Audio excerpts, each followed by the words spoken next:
we meet some very interesting and unique people. But we're all humans, and we all engage pretty much in the same way. We visit people.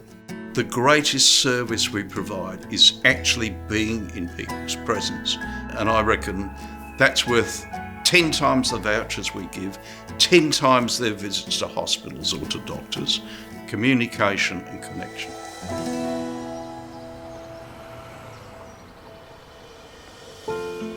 And I realised just what a need there was in helping the community. So that reinforced my faith. You've actually got to get out and do something. And I see that with St Vincent de Paul. I see it in the visiting. I see it in the soup vans. I see it in Osenham House. And I see it in the absolutely amazing volunteers. The thing about Mike was that I could feel the warmth and commitment and determination to make things better. The resource book is Mike's child. I started to compile a document which sort of went through where you can get a feed, where you can get clothing, where you could get a shower. And then I thought, we could add to that. Let's think about specific government facilities and how you can access them. Mike put that resource guide together over more than a decade, and it just gets better and better. So when you go out and see someone, you can look up the resource book, direct your mind to be able to help people in a kind of practical way. It started with like 10 to 15 pages, and now it's over 200. It is something that we all go to and we use, and I think it's got Mike in there. It's got a spirit about it, I think, in addition to all the information that he has gathered.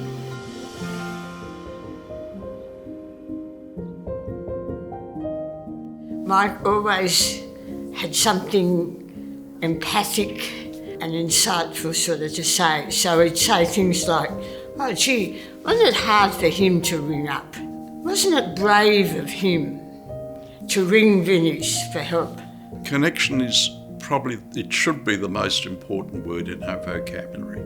Many people we visit, we know from just sitting and having a quiet chat and listening carefully to what they say with empathy and sympathy, that we're the only person they've spoken to that day. We might be the only person they speak to that week. The thing that strikes me about Mike is that he really does put his faith into action. He's a great listener, but then he doesn't just listen and sit with it. He actually really considers, how can I take action? How can I help that person?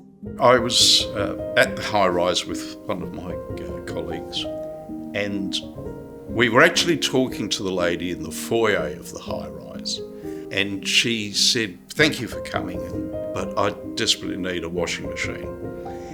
And I was well aware that the high-rise I was in had a community laundry. And so I said to her, "Why do you need a washing machine? You have a community laundry." She said, "Yes, but they are doing drug deals in the laundry. I've been threatened with a knife in the laundry. My young daughter cannot go down there to collect the washing because she is scared by men down there." And I felt really bad about that. And needless to say, the lady got a washing machine from us. It was an example to me that we have to do what Frederick Osnam says to us.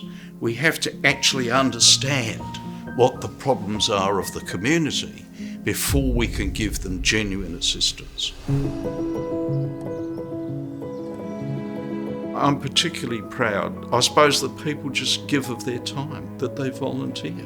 There's no sense of monetary reward. The reward is in our hearts. I think that probably sounds a bit over the top, but I think it is.